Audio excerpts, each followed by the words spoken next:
우리 하나님께 찬양드리며 나아가겠습니다.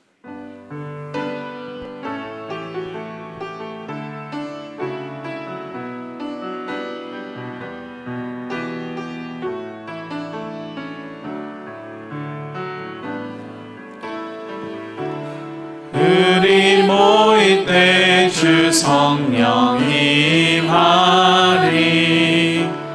우리 모일 때 주 이름 높이리.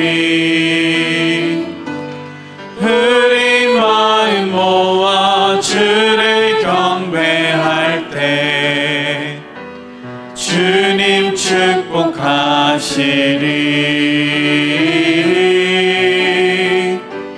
주님 축복하시리. 우리 모일 때 주 성령 임하리. 우리 모일 때 주 이름 높이리. 우리 마음 모아 주를 경배할 때 주님 축복하시리.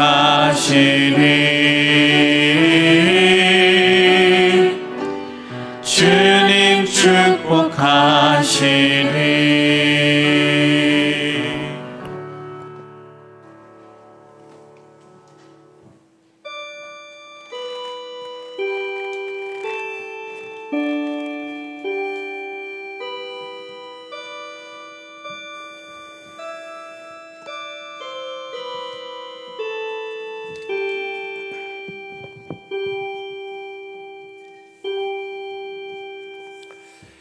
존귀하신 하나님, 500년 전 마틴 루터가 95개조 반박문을 붙이는 망치 소리가 쩌렁쩌렁 울리는 이 아침,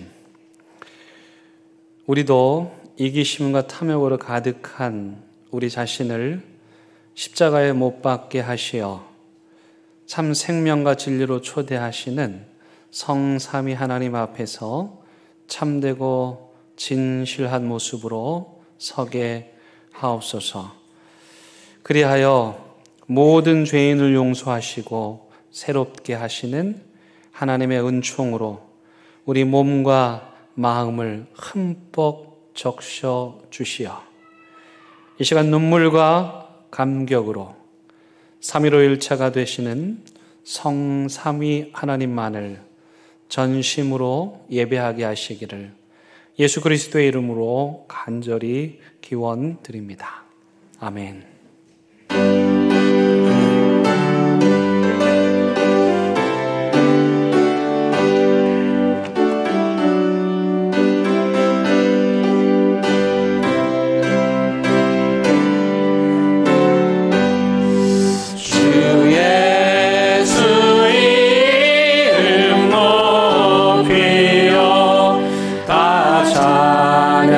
찬양하여라, 다 찬양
나의 힘이신 여호와여, 내가 주를 사랑하나이다.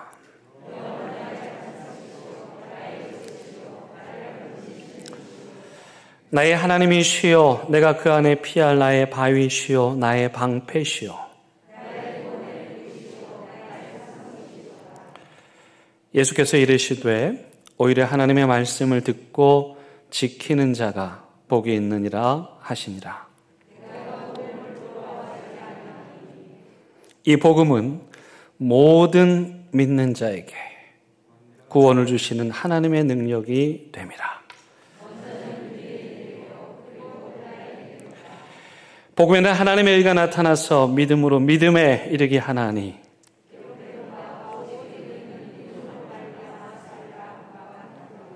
너희가 내 말에 거하면 참으로 내 제자가 되고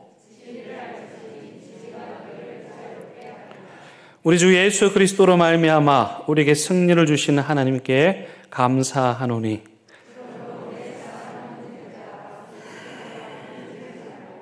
항상 주의 일에 더욱 힘쓰는 자들이 되라.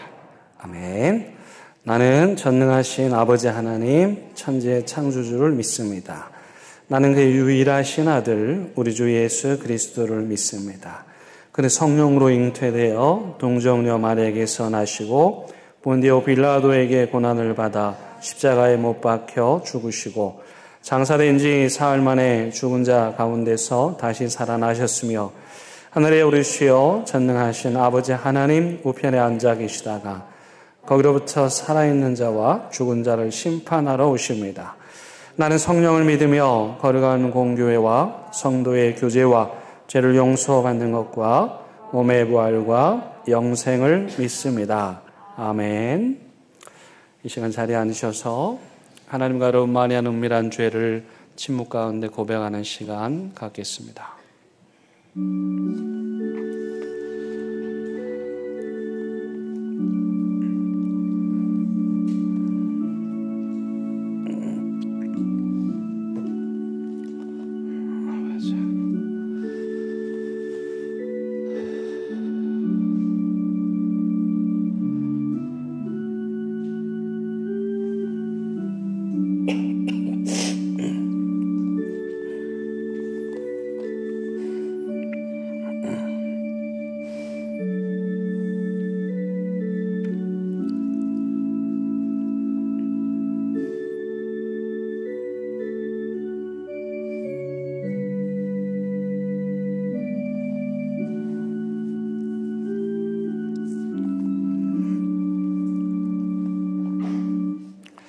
여기 참여하는 자들을 향한 하나님의 위로와 용서의 말씀이 있습니다.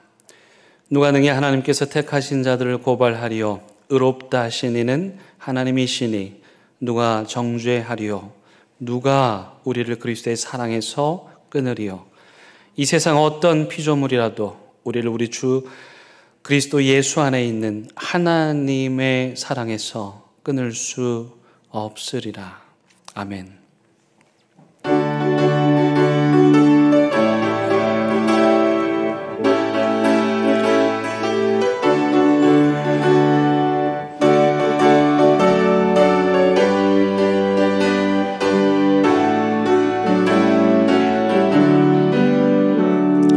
이 세상의 모든 죄를 맑히시는 주의 보혈 성자 예수 그리하니 찬송하고 찬송하세. 주님 앞에 멀리 떠나 길을 잃고 헤맬 때에 나의 뒤를 따라오사 친히 구원하셨도다. 힘는 보다도 주의 일리신 모여로 이에 씻어주옵소서. 가시관을 쓰셨으니 피로 얼굴을 물으셨고 십자가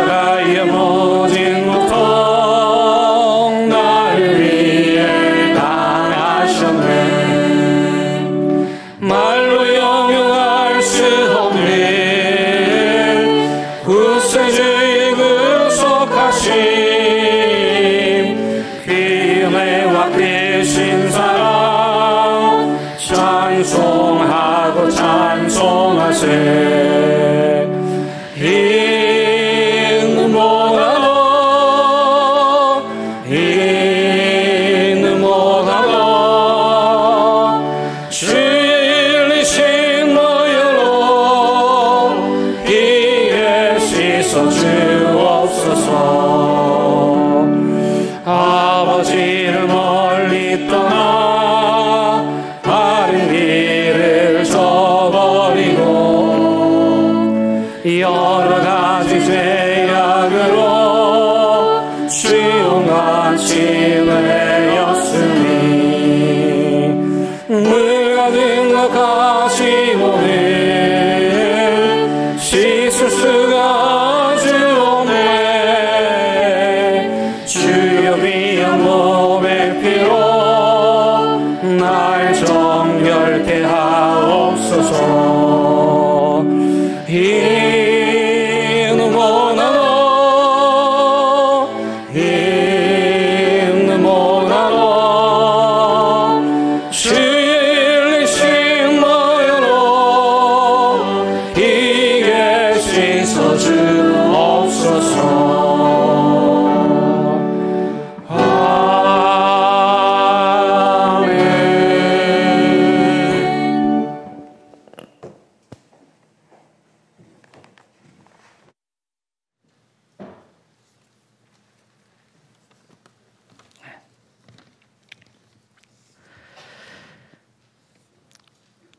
참 좋으신 하나님, 종교개혁 505주년, 오늘도 우리를 이끄시어 하나님 전에 모이게 하셔서 하나님 아버지께 예배드리며 우리의 모든 죄를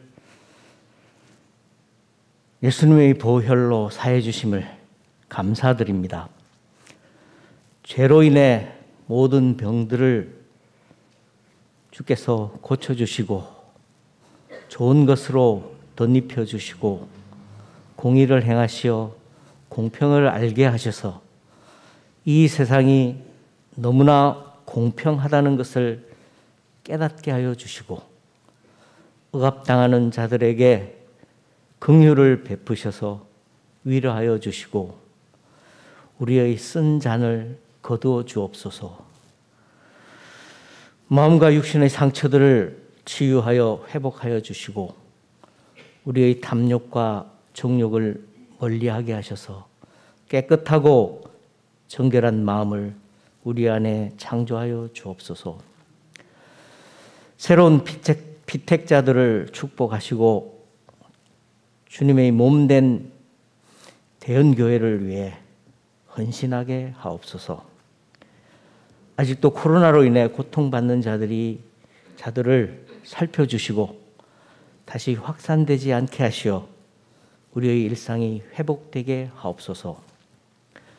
급변하는 시대의 상황에 잘 적응할 수 있게 하시고 아름다운 말씀을 온 세상에 전하는 이들의 발걸음을 복되게 하시고 오늘도 우리에게 주님의 얼굴빛을 비추어 주옵소서. 예배를 위해 준비한 손길들이 헛되지 않게 보살펴 주옵소서. 전 목사님 힘든 가운데 있습니다. 주님의 종을 어서속히 완쾌하여 주셔서 대연 공동체의 맑은 옹달샘이 잘 흐를 수 있게 하여 주옵소서. 온 몸과 마음 다해 주님을 찬양 경배하게 하옵소서. 이 모든 것을 예수님 이름으로 기도드립니다. 아멘.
오늘 우리에게 주시는 하나님의 말씀은 미가서 6장 6절에서 8절의 말씀입니다. 이제 하나님의 말씀을 봉독하겠습니다. 하나님의 말씀을 경청하시기 바랍니다. 내가 무엇을 가지고 여호와 앞에 나아가며 높으신 하나님께 경배할까? 내가 번제물로 1년 된 송아지를 가지고 그 앞에 나아갈까? 여호와께서 천천의 순양이나 만만의 강물 같은 기름을 기뻐하실까? 내 허물을 위하여 내 맏아들을 내 영혼의 죄로 말미암아 내 몸의 열매를 드릴까? 사람아, 주께서 선한 것이 무엇임을 내게 보이셨나니 여호와께서 내게 구하시는 것은 오직 정의를 행하며 인자를 사랑하며 겸손하게 내 하나님과 함께 행하는 것이 아니냐. 아멘. 하나님의 말씀입니다.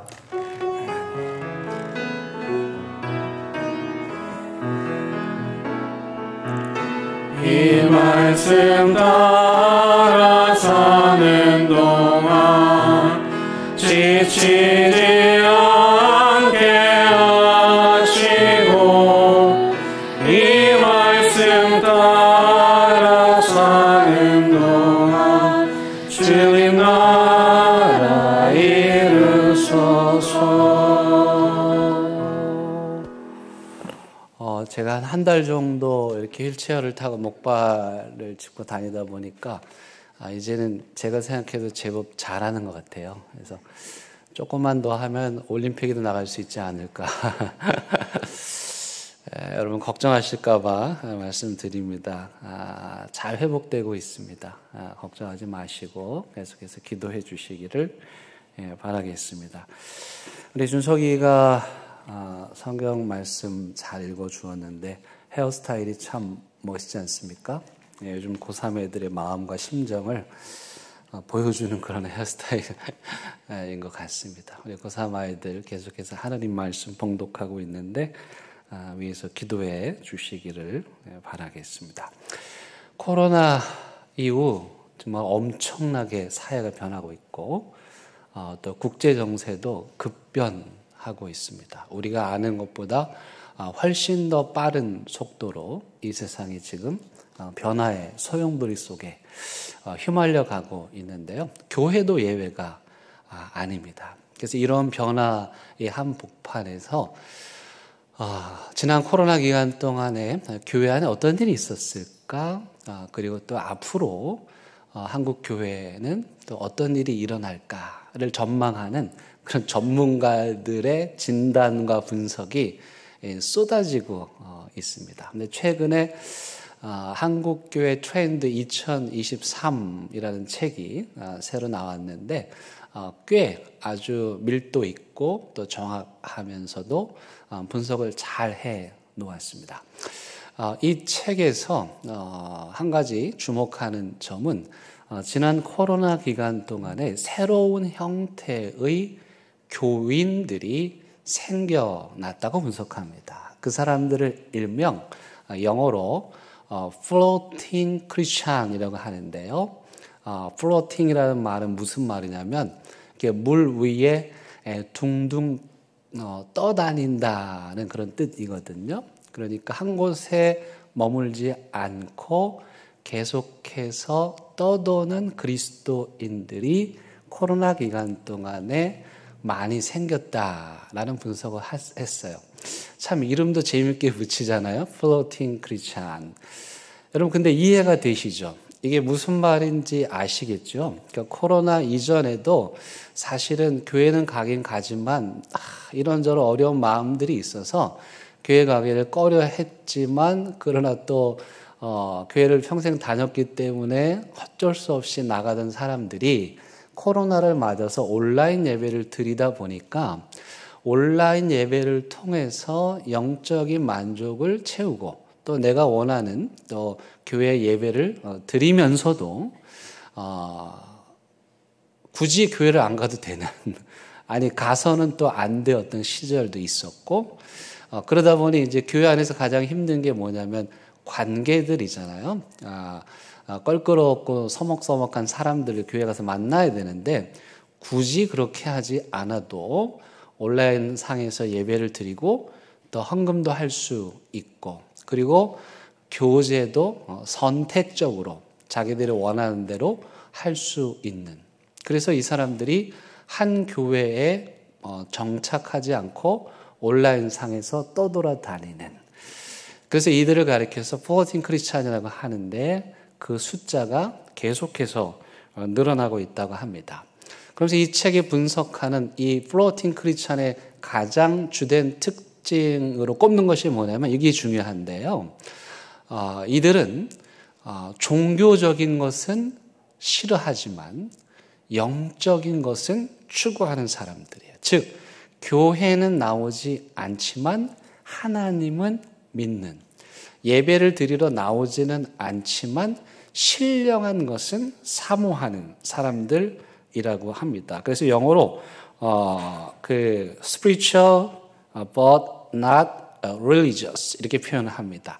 여러분 죄송합니다. 영어로 죄송한데 여기 spiritual이라는 말은 영적인 것이라는 거예요. 그래서 이 플로팅 크리스찬들은 영적인 것을 추구하는 사람들이, 하지만 but not religious, 종교적인 것은 싫어한다, 그런 뜻입니다. 여러분 이 말이 굉장히 중요한데요.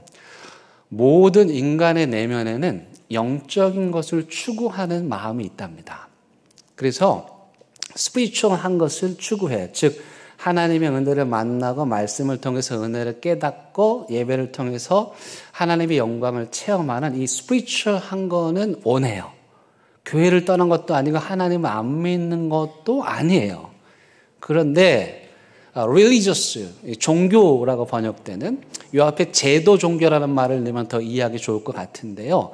종교라는 말로 대변되는, 즉 이렇게 나와서 예배를 드리고 그리고 또 구역 모임, 또 선교의 모임을 해야 되고, 또 전도도 나가야 되고, 또 헌금도 해야 되고, 또 봉사도 해야 하는 이런 종교적인 것들은 이제는 지쳤다, 하고 싶지 않다, 뭐 그런 마음인 거예요. 여러분 근데 여기서 주목할 것은 사실 원래는 spiritual, 즉 영적인 거, 이 영적인 거 이렇게 생각하죠.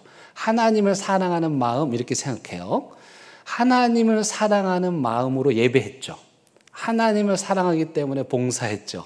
하나님을 사랑하기 때문에 전도하고 선교했잖아요.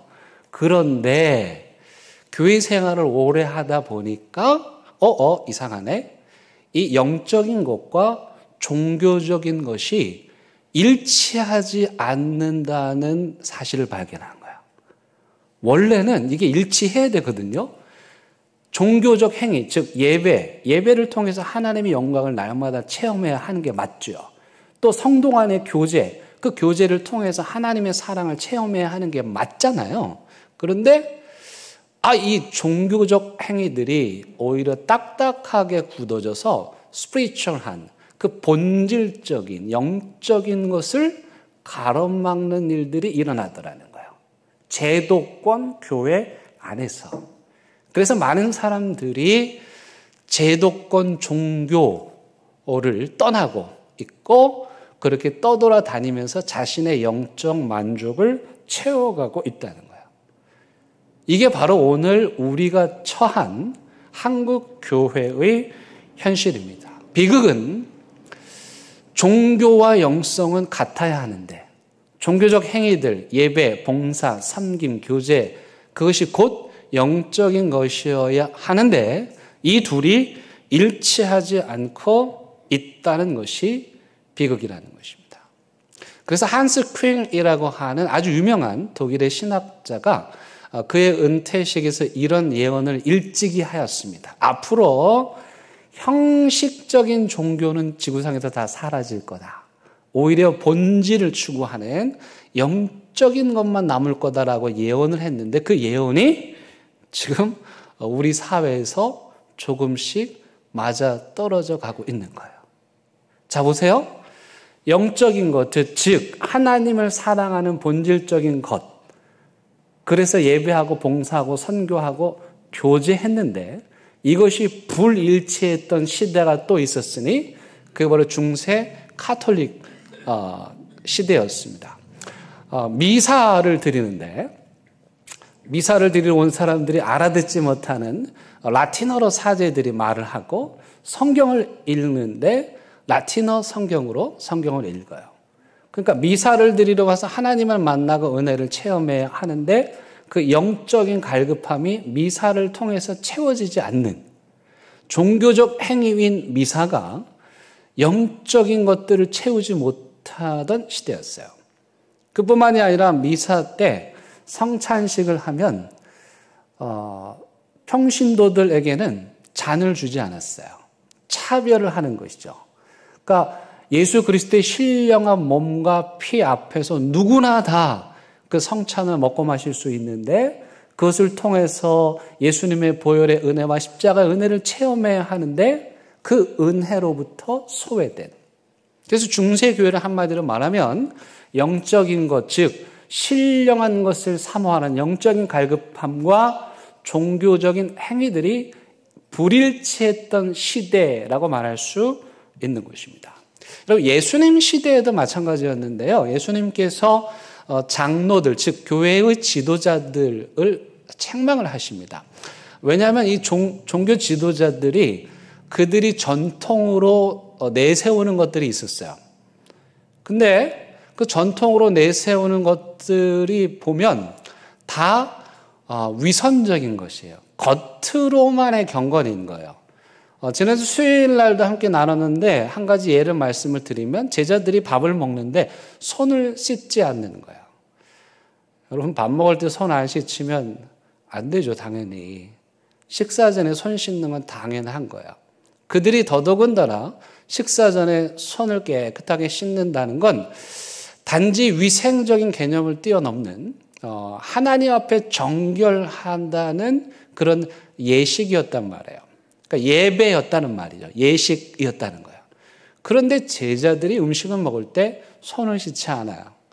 그래서 이 사람들이 분노하면서 예수님을 찾아와서 이게 어떻게 된 일이라 따지는 거죠. 즉 자신들이 늘 지켜왔던 전통을 제자들이 지키지 않는다고 예수님을 찾아와서 비난을 했던 것입니다. 그때 예수님께서는 그들의 위선을 지적하시면서 너희들이 위생과 또 정결례를 위해서 밥 먹기 전에 손을 씻는데 봤더니 정말 예배를 드리는데 예배 안에서 재물을 사사로이 취하고 예배를 드리는데 정말 그 예배 안에서 하나님의 용서와 은혜와 사유하심 그 은혜를 생각하는 것이 아니라 이 지도자들의 배만 불리고 또 자기들은 지킬 수 있는데 하루 벌어 하루 먹고 사는 사람들은 지킬 수 없는 그런 전통들을 만들어 가지고 사람들의 목을 조이는 거야. 근데 그 전통이라고 하는 것이 다 사실은 맨 처음에는 하나님을 사랑하는 지극히 영적인 것에서 출발했는데 그것이 점점 전통이라는 딱딱한 틀로 변질되면서 그 거룩하게 시작되었던 장로들의 전통, 종교 지도자들의 전통이 오히려 정말 영적인 것을 사모하는 그 가난한 백성들의 마음을 가로막은 거죠. 예수님이 그걸 통해서 분노하신 거예요. 그래서 여러분 좋은 교회는요. 전통을 자랑하는 교회가 아닙니다. 물론 전통이 좋긴 하지만 대개는 부정적인 의미로 뉘앙스로 성경에서 쓰여지고 있잖아요. 그래서 좋은 교회는 전통을 자랑하는 교회가 아니라 우리 교회는 전통이 이래. 그러니까 너 지켜야 돼. 이런 게 아니라 좋은 교회는 신앙의 유산이 많은 교회입니다. 그러니까 자녀들에게 다음 세대에게 물려줄 신앙의 유산이 많은 교회. 유산을 영어로 legacy라고 하고 전통을 영어로 tradition이라고 하는데요. 똑같이 내려오는 것이죠. 똑같이 전해주는 것이에요. 그런데 전통은 본질에서 벗어난 거예요. 이미 하나님을 사랑한 마음은 없고 그 껍데기만 남아있는 거죠. 그런데 유산은 뭐냐면 그 행위 안에 하나님을 사랑하는 마음이 그대로 녹아있는 거예요. 그래서 이건 너무도 소중해요. 눈에 보이지 않아요. 그래서 이걸 굳이 우리는 신앙 유산이라고 말할 수 있는데요. 여러분 자녀들에게 물려줄 유산을 이렇게 남겨주기 위해서 애쓰는 분들 계시죠? 또 부모 마음이 물려주고 싶죠. 그런데 여러분, 보이지 않는 신앙의 유산을 많이 물려줄 수 있는 가정이 복된 가정이에요. 눈에 보이지 않지만 세상의 가치로는 계산되지 않지만 교회의 다음 세대 아이들에게 물려줄 신앙의 유산이 많은 게 그 복된 교회예요. 여러분, 제가 자랑을 하면 우리 교회에 아주 좋은 신앙의 유산이 있어요. 우리 은퇴하신 한 장로님은요, 연세가 많으신데도 하루도 새벽 기도를 빠지시는 법이 없어요. 저보다 더 열심히 나오세요. 더 놀라운 거는 그분은 우리 교회 모든 장례식에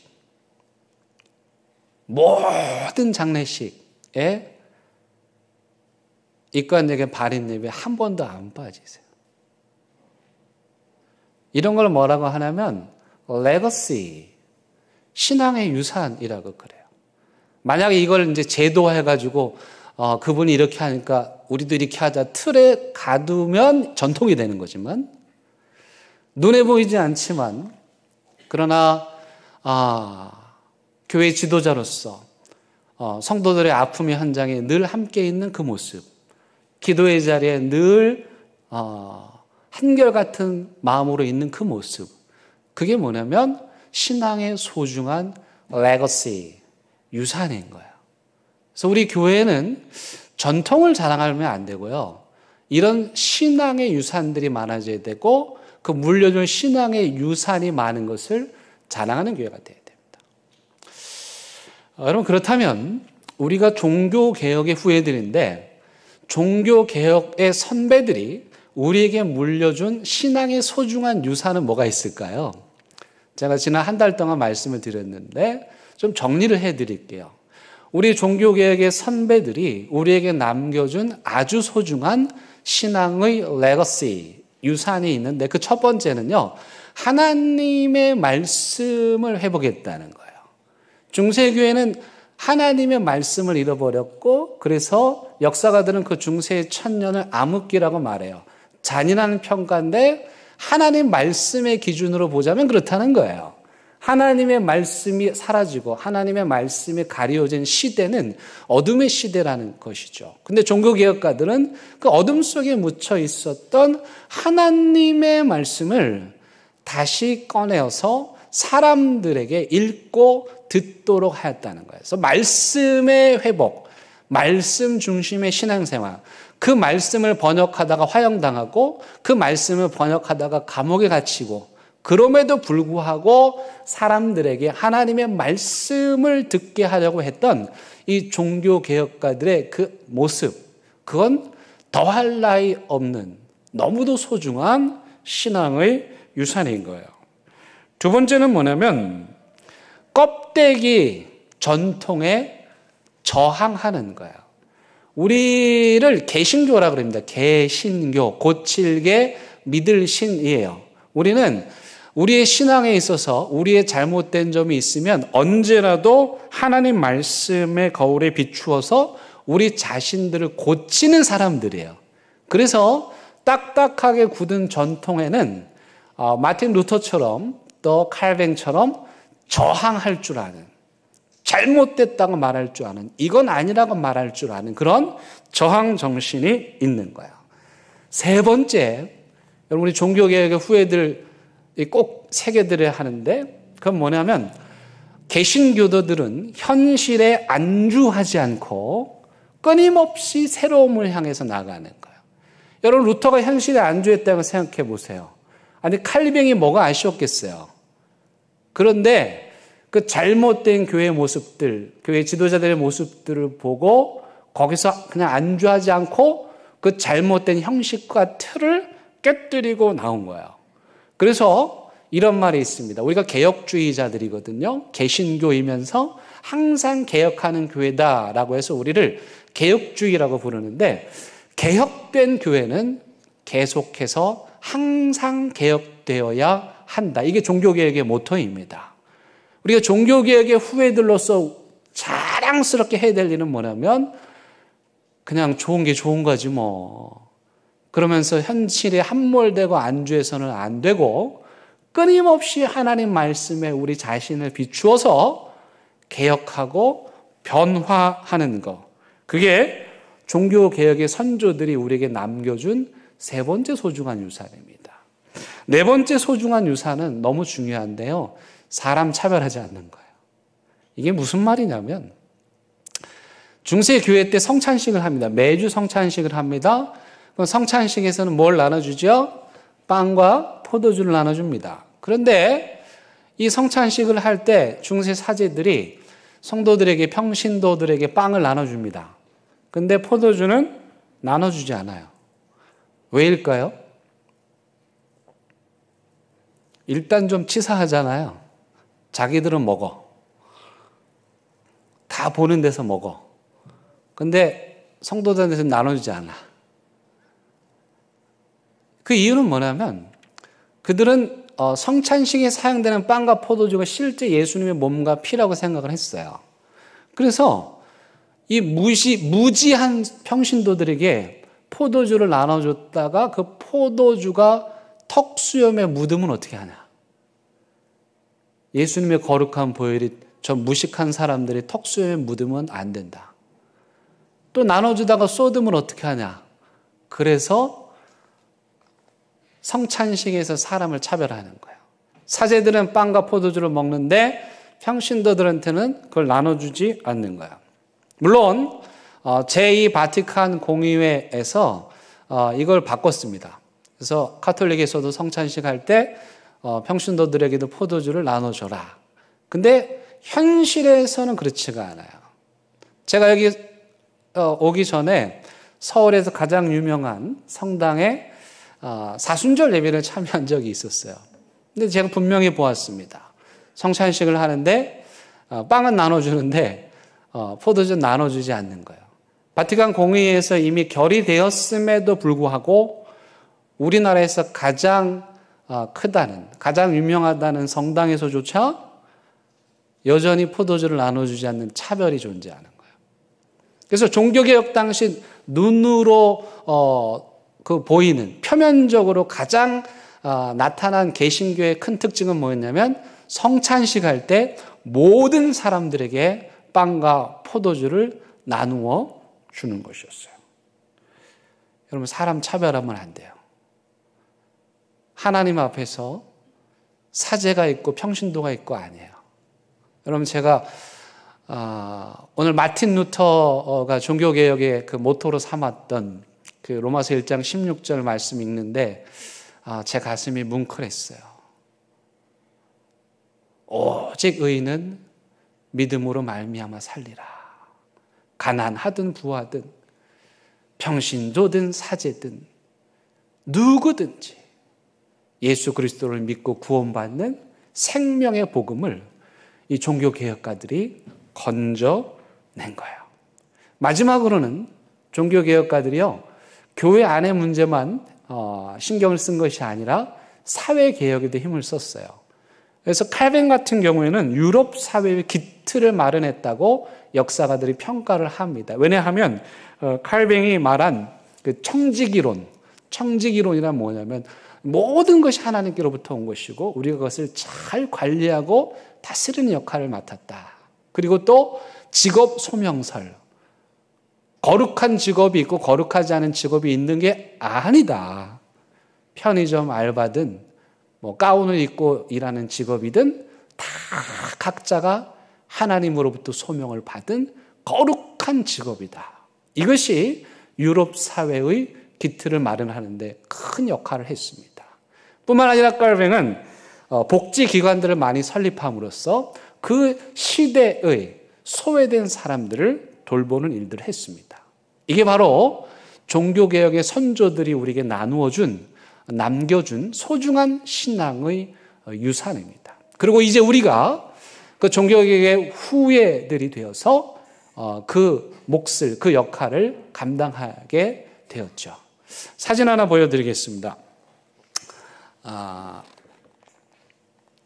종교개혁의 1세대, 우리 마틴 루터에 대해서 많이 말씀을 나눴고 2세대는 장깔뱅이였어요. 그리고 종교역에 수많은 후예들이 있는데 여러분 저기에는 누가 들어갈까요? 여러분 저기 거울이잖아요. 여러분 오늘 예배 끝나고 나가시면 계단 좌우에 저 사진이 있어요. 저기에 누가 들어가는지 저 3번째 앞에 서서 한번 보세요. 그러면 깜짝 놀라실 거예요. 거기에 거울을 붙여놨어요. 바로 여러분들이 종교개혁의 후예들이에요. 제가 종교개혁의 후예들이에요. 그렇다면 목숨 걸고 생명 걸고 말씀을 되살려내고 종교개혁을 일으켰던 신앙의 선배들 앞에서 우리는 어떻게 살아야 할까?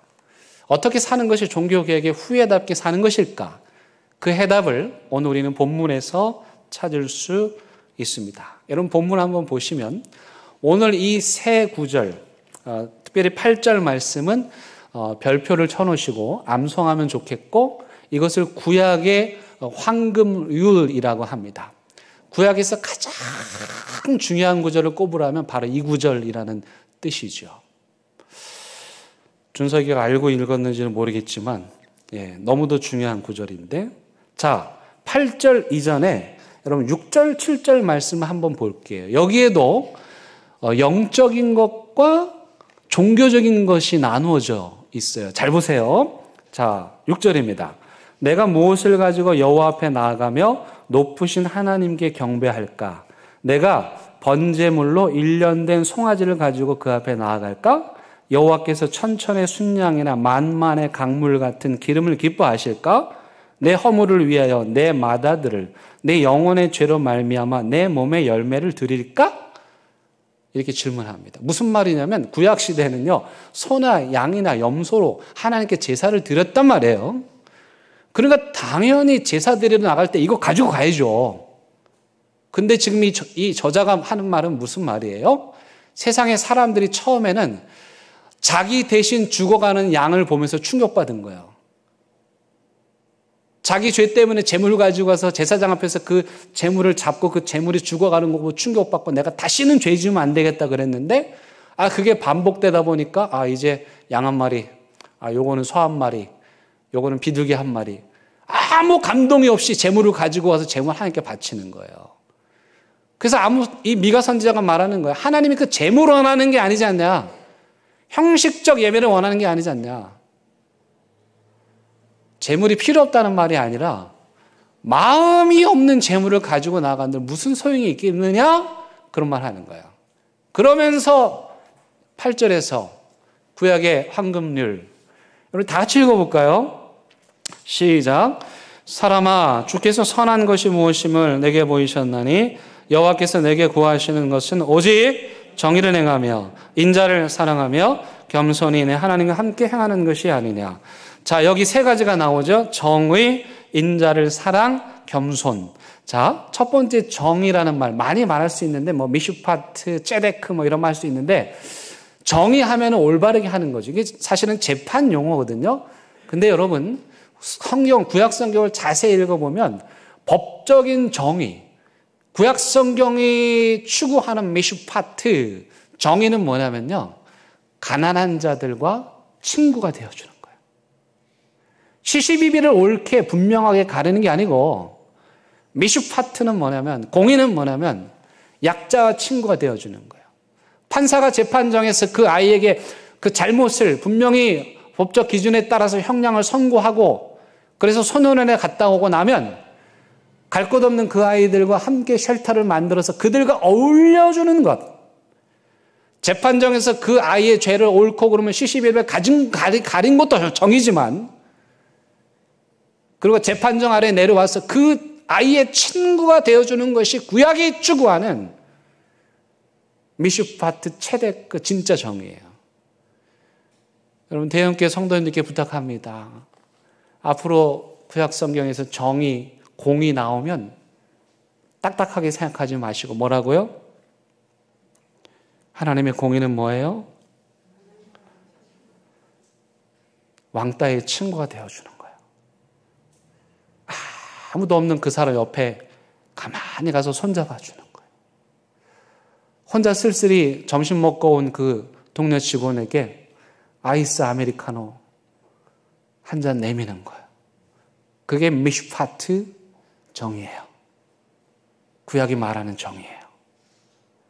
두 번째, 인자를 사랑한다. 여기서 말하는 인자는 인자, 순자, 군자, 그런 우리나라 이름이 아니고 여기 헤세드예요. 헤세드.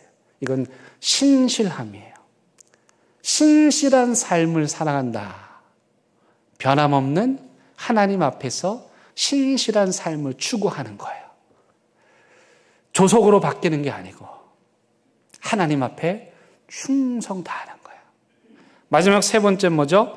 겸손하게 내 하나님과 함께 행하는 것. 겸손한 마음으로 하나님과 동행하는 것. 이 세 가지가 종교개혁의 후예들인 우리가 지켜야 하는 것입니다.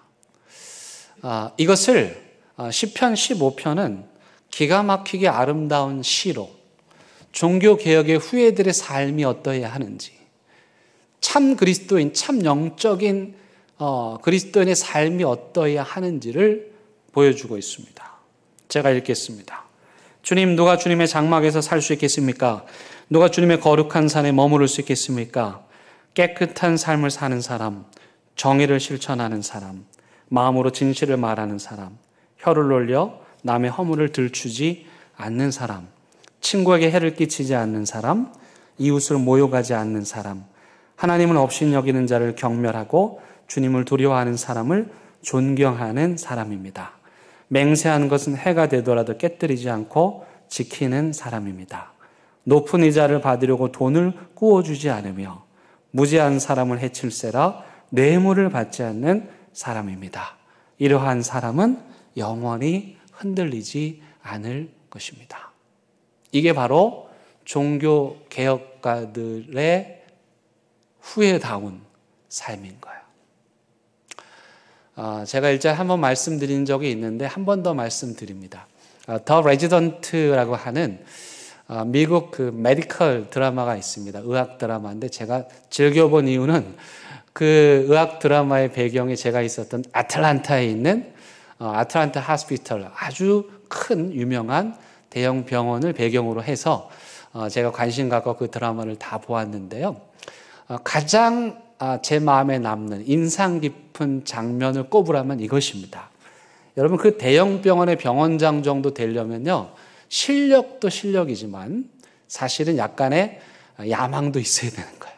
근데 이 병원장은 실력으로는 이미 인정을 받았고 또 자부심이 대단하고, 하지만 약간의 야망도 있었어요. 그래서 제가 그 드라마를 보면서 생각하는 건 그 사람에게 그 야망은 약 60% 정도 되는 것 같고, 의사로서의 그 양심은 한 40% 정도, 6대4 정도, 그런 캐릭터로 그려지고 있어요. 여러분 현실에서요, 이 정도 퍼센트도 대단한 거예요. 근데 어느 날 직원이 병에 걸립니다. 그 직원은 평생토록 수술실, 바닥, 피를 닦는 일을 한 사람이에요. 가장 그 병원에서 허드렛 일이죠. 근데 이분이 병에 걸렸고, 그래서 이 병원장이 내가 수술해 주겠다. 또 그분도 병원장님께 수술 받고 싶습니다. 근데 안타깝게도 수술을 하다가 그분이 돌아가셔요. 최선을 다했지만 어쩔 수 없었던 것이죠. 그때 이 병원장이요, 허망한 표정으로 한참을 그 자리에 있습니다. 이 영상은, 이 감독은 이 장면을 굉장히 롱테이크로 끌고 가고 있는데요. 옆에서 자신을 어시스트했던 간호사들, 의사들도 한 사람, 두 사람 다 나가고, 그 시신도 이제 처리가 되고, 그 텅 빈 수술실에 이 병원장이 혼자 우두커니 앉아 있어요. 그리고는 이제 마지막 수술실 바닥 피를 닦아야 되는데 그 사람이 없잖아요. 그래서 이 병원장이 그가 사용했던 걸레를 가지고 옵니다.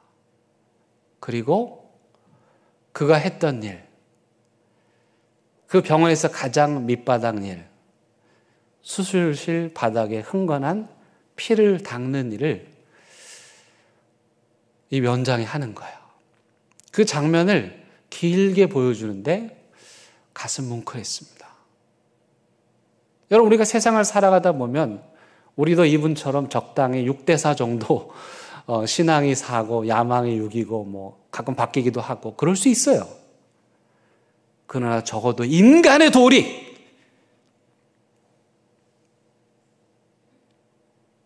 사람이라면 평생 내 병원에서 병원의 가장 밑바닥 그 흥건한 피를 깨끗하게 닦았던 그 사람에 대한 존경, 그 사람에 대한 예의를 지킬 수 있는 마음, 저는 이것이 종교개혁의 후예들의 삶이라고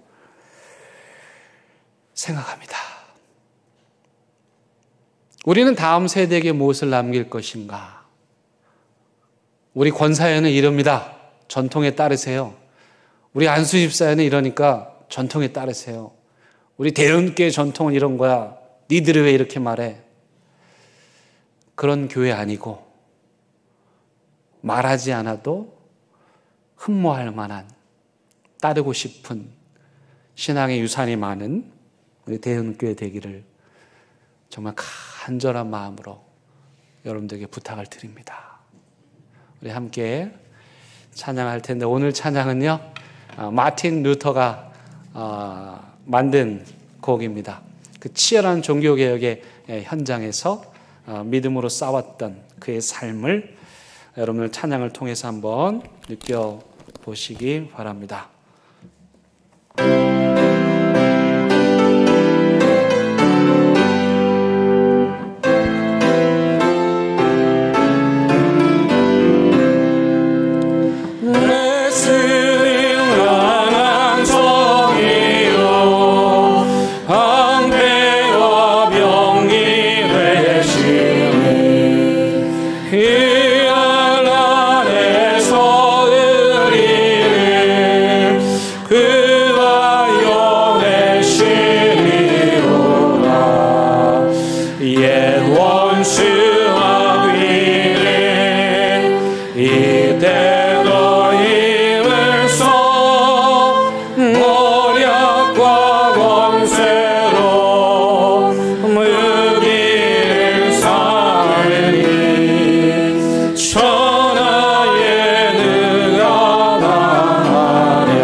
우리는 더 이상 우리의 믿음을 지키기 위해서 친척과 재물과 명예와 생명을 빼앗길 필요가 없는 시대를 살아가고 있습니다. 왜냐하면 500년 전 믿음의 선조들이 우리를 대신해서 빼앗기고 매맞고 감옥에 갇히고 화형당했기 때문입니다.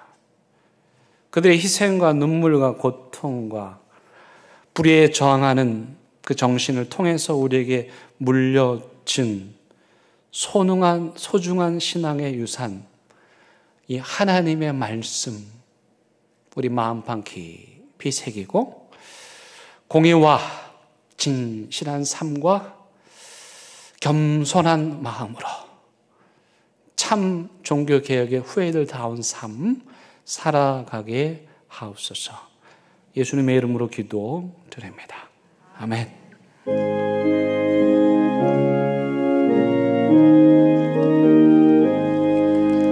진리와 생명 되신 주, 이 몸을 바치옵니다. 믿음과 소망 사랑에 한 마음 되게 하소서.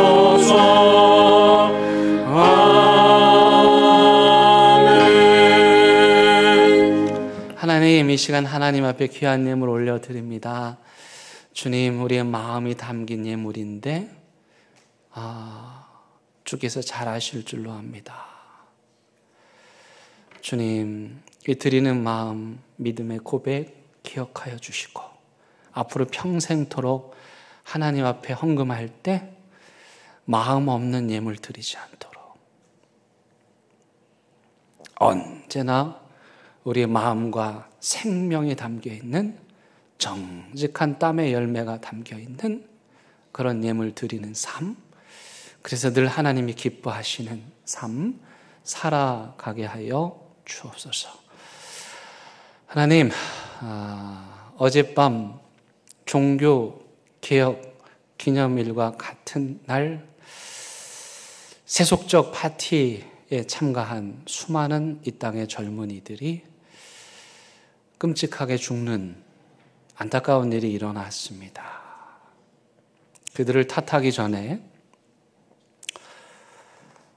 그렇게밖에 할 수 없었던 그들의 영적 갈급함을 채워주지 못한 우리 자신들을 회개합니다.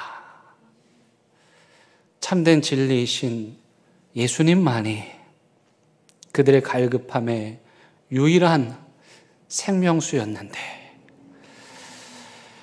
이 복음 잘 전하지 못해 갈급함에 허덕이다 그 밤 안타까운 죽음을 맞이한 그 젊은이들 앞에서 우리 자신들을 회개합니다. 세상 향하여 나아가는데 우리 주변에 말은 하지 않지만 영적인 갈급함으로 어디 내 영혼을 채워줄 물이 있느냐고 허덕이고 헤매이는 수많은 사람들에게 여기 예수 그리스도 생명수가 있습니다. 나누어 주고 전해줄 수 있는 그렇게 갈급한 심령들 한 명 한 명 구원하는 우리 모두의 삶 되게 하여 주옵소서. 예수님의 이름으로 기도드립니다. 예, 인사 나누시겠습니다. 잘 오셨습니다. 예, 반갑습니다. 우리 온라인 예배 드리는 분들도 계시거든요. 우리 손은 들어서 함께 인사해 주시면 예, 감사하겠습니다. 우리 화면 한번 보여주실 수 있으세요? 예, 네, 우리 한 번 더 우리 온라인 예배 드리시는 분들 손은 들어서 인사해 주시면 감사하겠습니다. 아까 제가 플로팅 크리스찬 말씀드렸는데 제가 그분들을 비난하려는 의도가 아닙니다. 그분들을 충분히 이해하고요. 그런 현상이 있다는 것을 말씀드린 점이라는 거 다시 말씀을 드리고요. 창립 115주년 기념 행사 여러 가지가 있는데요. 여러분 다음 주일에는 여러분 모두가 다 교회 나오시면 좋겠습니다.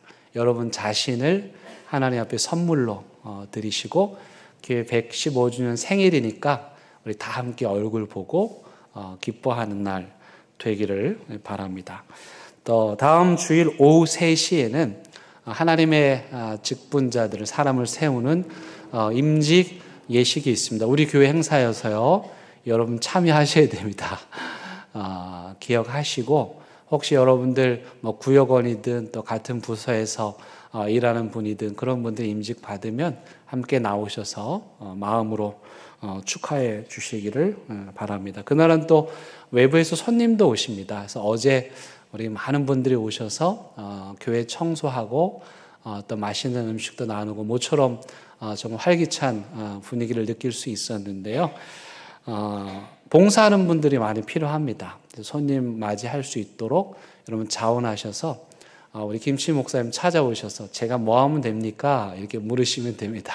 할 일이 참 많은데 여러분 도와주시기를 바랍니다. 교회 사랑 컨테스트 엽서 이제 마감합니다. 또 제출하신 사진들은 곧 전시해 드리도록 하겠고요. 대형노동 6동 우리 교회 생일을 맞아서 이분들에게 올겨울 따뜻하게 보내시라고 아주 좋은 전자파 없는 전기장판, 고급 전기장판 선물해 드렸습니다. 그리고 11월 둘째 주일은 우리 창립주일 기념으로 우리 믿음의 선조들이 걸어간 길을 따라가는 그러면서 부산진 교회와 함께 연합 예배를 드리는 너무도 소중한 그런 행사를 하게 됩니다. 아주 뜻깊고 의미 있는 일이라 생각합니다. 단 걸어가는 게 좀 힘들긴 한데요. 걸어가는 게 힘드신 분들은 차편을 이용하셔도 되겠습니다. 많이 참여해 주시기 바랍니다. 오늘 피택자 교육 종강 모임 있습니다. 이번 한 주간은 우리 피택자들이 금식 기도를 합니다. 임직을 앞두고 3일 금식 기도를 합니다. 여러분들도 한 끼라도 마음으로 동참해 주셔서 하나님의 일꾼을 세우는 일은 전 교회적인 일입니다. 그들만의 일이 아니라 우리의 일입니다. 그래서 여러분들이 마음으로 응원해 주시고 혹 내가 아는 어떤 분이 금식을 못하면 여러분이 좀 대신해 주실 수 있으면 좋을 것 같습니다. 온가족 새벽 예배 참고해 주시고요. 예결산 위원 또 교사 임명합니다. 주보에 나온 명단대로 임명합니다. 맡겨진 일 잘 감당하시기를 바라겠습니다. 주차 안내부에서 이 광고를 꼭 해달라고 말씀하셨습니다. 최근에 교회 주차장이 조금 비좁게 됐습니다. 그래서 교회 가까이 계시는 분들은 또는 대중교통을 이용하시는 게 편하신 분들은 가급적 그렇게 해주시면 다른 분들을 배려할 수 있겠습니다. 회의 내용 참고해 주시고요. 우리 김정희 집사님 성경 일독 축하드립니다. 우리 박수로 격려하도록 하겠습니다. 감사합니다. 이제 우리 결단의 찬양 함께 부르십니다.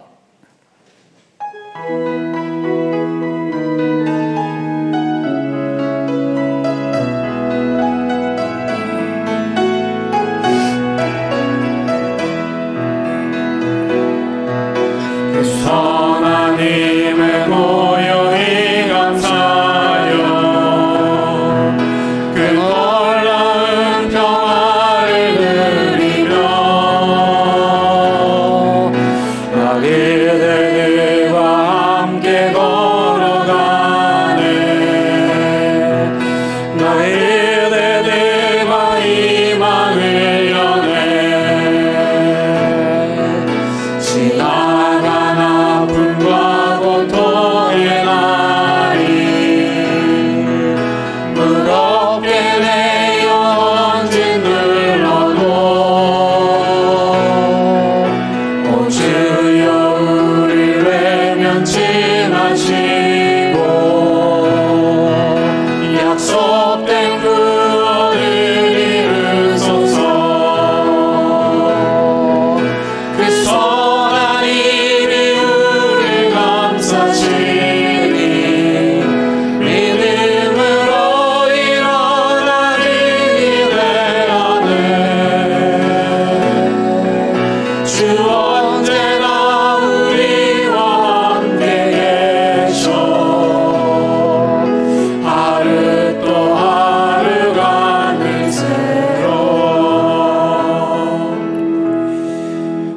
예수 그리스도의 은혜와 하나님의 크신 사랑과 성령님의 인도하심이 교회마저도 영성을 잃어버린 이 아픔의 시대에 참 인간다운 삶, 하나님이 기뻐하시는 공의와 진실함과 겸손한 삶으로 이 어둠과 절망의 시대에 환한 빛을 비추기로 다짐하고 또 다짐하는 사랑하는 대형교회 모든 성도들 위해, 이들의 가정과 일터와 사업장 위에, 이 나라 이 민족 위에, 온라인 예배 드리고 있는 가정재단 위에 이제부터 영원토록 함께 하시기를 간절히 축원하옵나이다.